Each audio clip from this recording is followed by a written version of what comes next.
శ్రీ గురుభ్యో నమః. శ్రీ మహాగణాధిపతయే నమః. శ్రీ లలితా మహా త్రిపుర సుందర్యై నమః. శ్రోతలకు నమస్కారం. శ్రీ శంకరాచార్యులు రచించిన సౌందర్య లహరిలోని 35 శ్లోకాలు మనం నేర్చుకున్నాము కదా. ఈరోజు 36 నుంచి 40వ శ్లోకం వరకు కలిసి పఠిద్దాం. తవాజ్ఞాచక్రస్థం తపన శశికోటిద్యుతిధరం పరం శంభుం వందే పరిమిళిత పార్శ్వం పరచితా యమారాధ్యన్ భక్త్యా రవిశశి శుచీనామ విషయే నిరాలోకే లోకే నివసతి భాలోక భువనే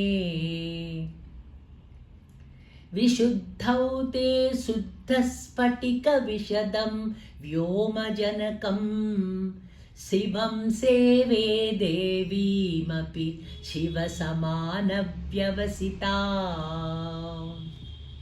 యయోః కాంత్యా యాంత్యాః శశికిరణ సారూప్య సరణేః విధూతాంతర్ధ్వాంతా విలసతి చకోరీవ జగతి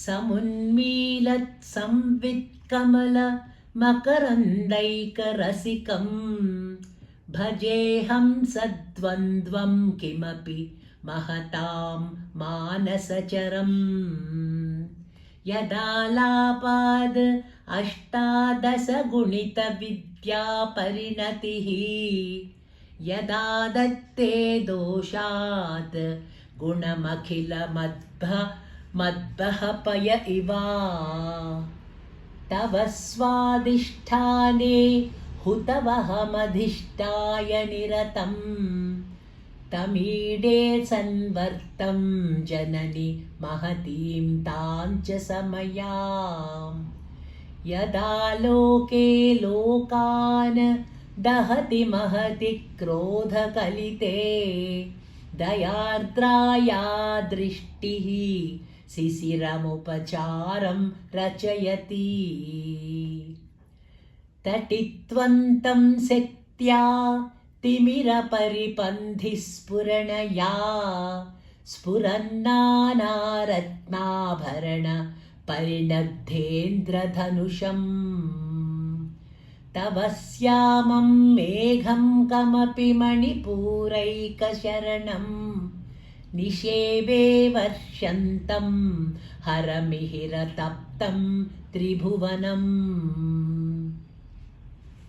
ఇంతవరకు మనం 40 శ్లోకాలు ముగించుకున్నాము. మీరంతా శ్రద్ధా భక్తులతో ఈ శ్లోకాలను పఠిస్తున్నారు అని తలుస్తాను. శ్రీ శంకరాచార్యులు సాక్షాత్తు శివుని అంశ. ఆయన రచించిన సౌందర్య లహరిలోని శ్లోకాలు చదివితే ఎంత దూరం ఆ శ్లోకాల యొక్క శబ్దం వినపడుతుందో అంత దూరం ఆ శబ్ద తరంగాలు పరదేవతగా మారుతాయి అని శ్రీ చాగంటి వారు తెలిపారు. అంటే శ్రీమాత సౌందర్య లహరి శ్లోకాలు పఠించే వారికి దగ్గరలోనే ఉంటుందన్నమాట. ఈ శ్లోకాలు చదివే అవకాశం ఏర్పడినందుకు మనం ఎంతో అదృష్టవంతులం. మరో 5 శ్లోకాలతో మళ్ళీ కలుద్దామా? శ్రీమాత్రే నమః.